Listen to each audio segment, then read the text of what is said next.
स्वागत है दोस्तों आप सभी का हमारी YouTube चैनल एडवांस टेक्नोलॉजी पर। दोस्तों आज के वीडियो में हम ICU क्या है और ICU में कौन से मशीन यूज होते हैं वो सभी मशीन का इंट्रोडक्शन करेंगे और उसका यूज कब किया जाता है वो भी डिटेल से बात करेंगे। तो दोस्तों हो सके तो मेरा ये वीडियो पूरा देखिए और दोस्तों वीडियो अच्छा लगे तो वीडियो को लाइक करें और सभी दोस्तों के साथ शेयर करें और पूरा वीडियो देखने के बाद आपको कोई क्वेश्चन हो तो कॉमेंट बॉक्स में ज़रूर कॉमेंट करें। दोस्तों आप हमारे चैनल पर नए हो तो हमारे चैनल को सब्सक्राइब करें और बेल आइकन दबाएं ताकि मेरे हर एक वीडियो की नोटिफिकेशन आपको मिलती रहे।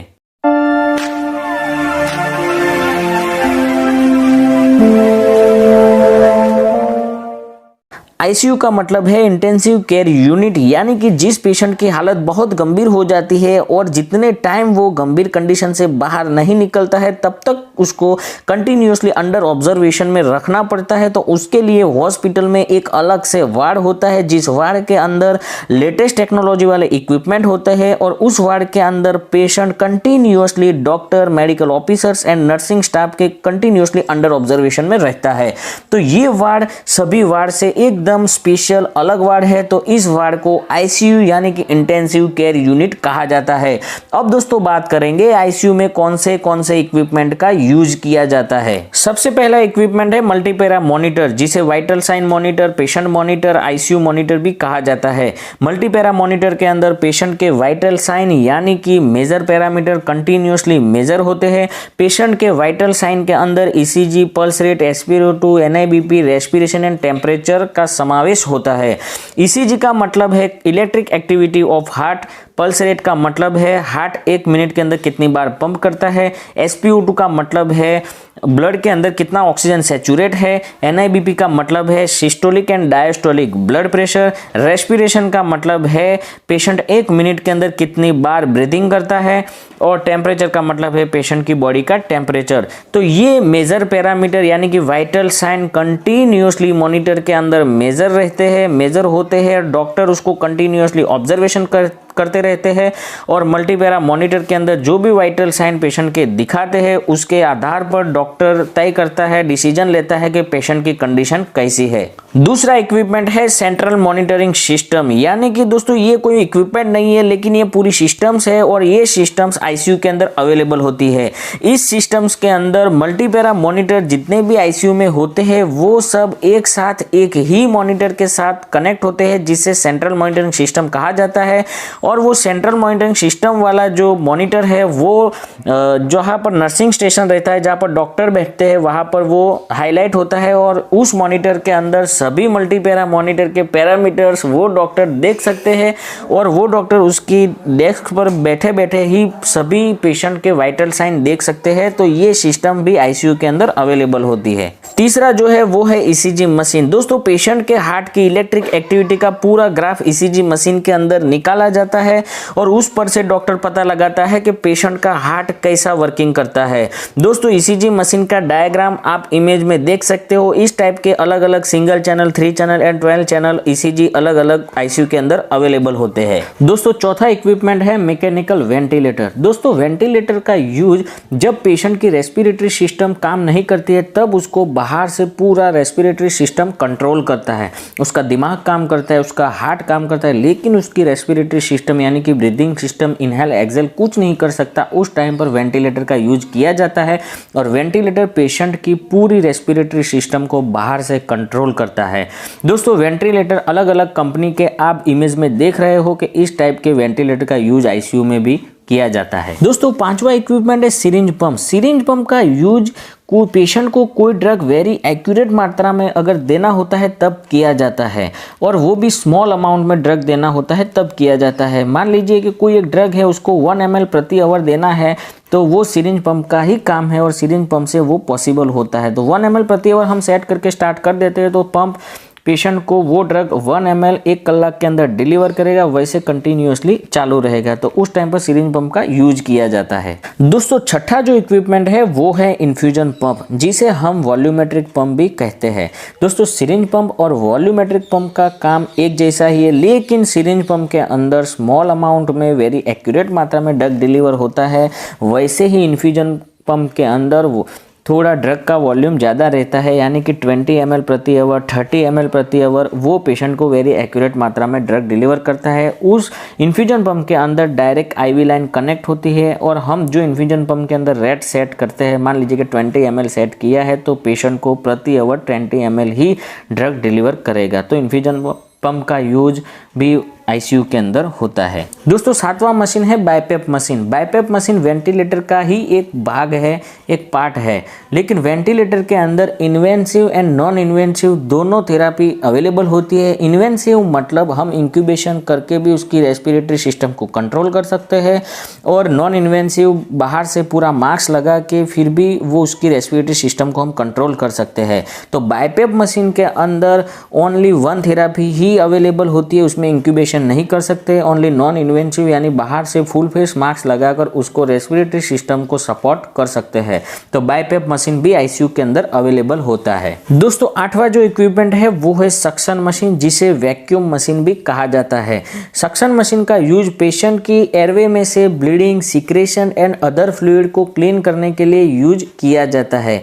जैसे क्लीन करने से पेशेंट को ब्रीदिंग लेने में आसानी हो जाती है। दोस्तों 9 नंबर का जो इक्विपमेंट है वो है फुल्ली ऑटोमेटिक ICU बेड, जिसके अंदर हम जो भी चाहे उस टाइप की पेशेंट को पोजीशन दे सकते हैं। वो भी फुल्ली ऑटोमेटिक होता है, जो पूरा रिमोट से कंट्रोल होता है, इलेक्ट्रिक बेड होता है।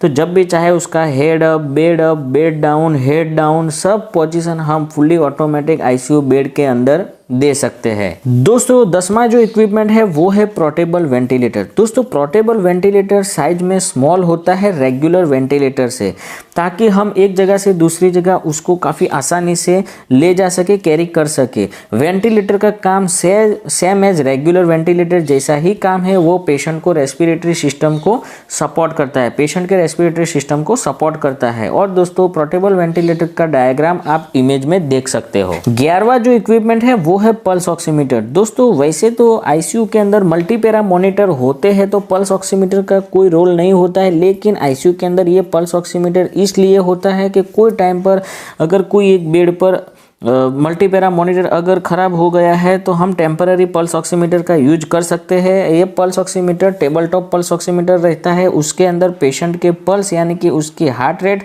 दूसरा जो है वो है सैचुरेशन SpO2 हमें दिखाता है। तो ये स्मॉल साइज का पल्स ऑक्सीमीटर है, इसको इजीली यहाँ से वहाँ हम कैरी कर सकते हैं। दोस्तों 12वां जो इक्विपमेंट है वो है ब्लड वार्मर। दोस्तों ब्लड वार्मर का यूज तब होता है कि जब पेशेंट को कोई ब्लड देना होता है तो वो ब्लड काफ़ी ठंडा होता है, तो उसको बॉडी टेम्परेचर के अंदर हीट करने के लिए ब्लड वार्मर का यूज किया जाता है। वो भी ICU के अंदर ब्लड वार्मर रहता है। दोस्तों 13वां जो इक्विपमेंट है वो है डिफिब्रिलेटर मशीन, उसे डिफिब मशीन भी कहा जाता है। दोस्तों कार्डियक अरेस्ट के टाइम पर डिफिब मशीन का यूज कर उसका कार्डियक अरेस्ट से पेशेंट को बाहर निकाला जाता है। जब वेंट्रिकुलर फिब्रिलेशन हो जाता है, यानी कि उसका हार्ट सही तरीके से काम नहीं करता है, उसके अंदर जो पूरी रिदम है वो चेंज हो जाती है, उस टाइम पर उसको रेगुलेट करने के लिए डिफिब मशीन से शॉक देकर उसको रेगुलेट किया जाता है। तो डिफिब मशीन ICU का वेरी इंपॉर्टेंट इक्विपमेंट है। दोस्तों 14वें नंबर का जो मशीन है वो है ABG मशीन, यानी कि आर्टेरियल ब्लड गैस एनालाइजर। तो दोस्तों हमारे आर्टरीज के अंदर जो ब्लड है उसके अंदर कितनी मात्रा में ऑक्सीजन है और कितनी मात्रा में कार्बन डाइऑक्साइड है, उसको इमरजेंसी में मेजर करने के लिए ABG मशीन भी ICU के अंदर होता है। 15वां जो इंस्ट्रूमेंट है वो है क्रैश कार्ट ट्रॉली, जिसे इमरजेंसी क्रैश कार्ट ट्रॉली भी कहते हैं, जिसके अंदर इमरजेंसी ड्रग रखा जाता है कि जब भी पेशेंट की कंडीशन अगर सीरियस हो तो आप मेडिसिन लेने के लिए मेडिकल में नहीं जाना पड़ता। वो क्रैश कार्ट ट्रॉली के अंदर सब इमरजेंसी ड्रग्स अवेलेबल होते हैं, जिसकी मदद से हम पेशेंट की ट्रीटमेंट तुरंत ही कर सकते हैं। 16वें नंबर का जो मशीन है वो है portable X-ray machine. X-ray machine की मदद से हम पेशेंट का चेस्ट एक्सरे, जो भी एक्सरे शूट करना है वो हम उसके बेड पर ही एक्सरे ले सकते हैं, इसलिए पोर्टेबल एक्सरे मशीन भी ICU के अंदर अवेलेबल होता है। दोस्तों 70वां जो इक्विपमेंट है वो है डायलिसिस मशीन। डायलिसिस मशीन की मदद से पेशेंट की किडनी अगर सही तरीके से काम नहीं करती है तो ब्लड का प्योरिफिकेशन करने के लिए, ब्लड में से एक्स्ट्रा वेस्ट को निकालने के लिए डायलिसिस मशीन का यूज होता है। तो डायलिसिस मशीन भी ICU के अंदर अवेलेबल होता है। 18वां जो इक्विपमेंट इक्विपमेंट है वो है DVT pump, deep vein thrombosis, यानी कि पैर के वेन के अंदर ब्लड का क्लोटिंग हो जाता है, तब ब्लड फ्लो को इंक्रीज करने के लिए और क्लोटिंग को रिमूव करने के लिए डीवीटी पंप का यूज किया जाता है। डीवीटी पंप में प्रेशर सेट किया जाता है और वो प्रेशर पैर में स्लीव की मदद से दिया जाता है, तो पैर की वेन में ब्लड फ्लो को इंक्रीज करने में मदद करता है। ये भी मशीन आईसीयू के अंदर होता है। 19वां जो मशीन है वो है कलर डॉपलर सोनोग्राफी मशीन। तो दोस्तों कलर डॉपलर सोनोग्राफी मशीन से हार्ट के जो वेन्स है, आर्टरीज है, उसके अंदर कैसा ब्लड फ्लो हो रहा है वो ऑब्जर्वेशन करने के लिए इस मशीन का यूज किया जाता है, और हार्ट का वर्किंग कैसा हो रहा है, उसके अंदर जो वाल्व्स है वो अच्छी तरह से काम करते हैं नहीं करते, वो सब एग्जामिनेशन करने के लिए कलर डॉपलर सोनोग्राफी मशीन भी आईसीयू में रखा जाता है। दोस्तों 20 नंबर का जो मशीन है वो है आईएबीपी मशीन, यानी कि इंट्रा एरोटिक बलून पंप। जब किसी का हार्ट ब्लड को पंप करता है लेकिन वो कम मात्रा में पंप करता है, तो उस टाइम पर हार्ट को ज्यादा मात्रा में ब्लड पंप करने में सपोर्ट करता है। आईएबीपी मशीन के अंदर कैथेटर होता है जिसके 2 एंड होते हैं, जिसमें से पहला एंड एक बलून के साथ कनेक्ट होता है जिसको इंट्रा एरोटिक बलून आईएबी कहा जाता है, और दूसरा एंड कंप्यूटर के कंसोल के साथ कनेक्ट होता है, जो कंसोल हार्ट बीट के साथ बलून को इन्फ्लेटिंग एंड डिफ्लेटिंग करने में मदद करता है। तो इसी तरह आईएबीपी मशीन हार्ट को ज्यादा मात्रा में ब्लड पंप करने में सपोर्ट करता है। 21 नंबर पे जो है वो है मेडिकल गैसेस, यानी कि आईसीयू के अंदर सेंट्रल लाइन होती है जिसके अंदर ऑक्सीजन सेंट्रल सप्लाई होता है, मेडिकल एयर का सेंट्रल सप्लाई होता है, और सक्शन का भी, वैक्यूम का भी सेंट्रल सप्लाई होता है, वो भी आईसीयू के अंदर रहता है। अब दोस्तों बात कर लेते हैं छोटे इक्विपमेंट की, जिसमें से है एक्सरे व्यूअर, जिसके अंदर हम एक्सरे फिल्म को वेरी एक्यूरेट दे सकते हैं। दूसरा है स्पिग्नोमोनोमीटर, जिसके अंदर हम ब्लड प्रेशर को मेजर कर सकते हैं। स्टेथोस्कोप है, अम्बुबैक है, जिसे हम मैन्युअली वेंटिलेशन यानी कि रेस्पिरेटरी सिस्टम को सपोर्ट कर सकते हैं। लेरिंजोस्कोप, जिसकी मदद से हम वेरी एक्यूरेट इंक्यूबेशन कर सकते हैं। पोर्टेबल पल्स ऑक्सीमीटर, जिसकी मदद से हम SpO2 और पल्स को मेजर कर सकते हैं। नेब्यूलाइजर, जिसकी मदद से हम नेब्यूलाइजेशन की जो मेडिसिन है वो दे सकते हैं। ग्लूकोमीटर, जिसकी मदद से हम ब्लड शुगर को चेक कर सकते हैं। इलेक्ट्रॉनिक नीडल कटर, जिसके अंदर हम जो भी सिरिंज और नीडल यूज की है उसको बर्न करके कट कर देते हैं। तो दोस्तों यहाँ पर मैंने आईसीयू के सभी इक्विपमेंट के बारे में आपको समझाया है। फिर भी आपको कोई क्वेरी है तो आप कमेंट बॉक्स में ज़रूर कमेंट करें। दोस्तों मेरा ये वीडियो अगर आपको अच्छा लगा है तो प्लीज़ प्लीज़ प्लीज़ एक लाइक ज़रूर करें और मेरे वीडियो को शेयर करें अपने फ्रेंड्स के साथ। दोस्तों मेरी चैनल को आपने सब्सक्राइब नहीं किया तो सब्सक्राइब करें, बेल आइकन दबाएं ताकि मेरे ऐसे हर एक वीडियो की नोटिफिकेशन आपको मिलती रहे। मिलते हैं दोस्तों ऐसे नए वीडियो के साथ, तब तक के लिए वंदे मातरम।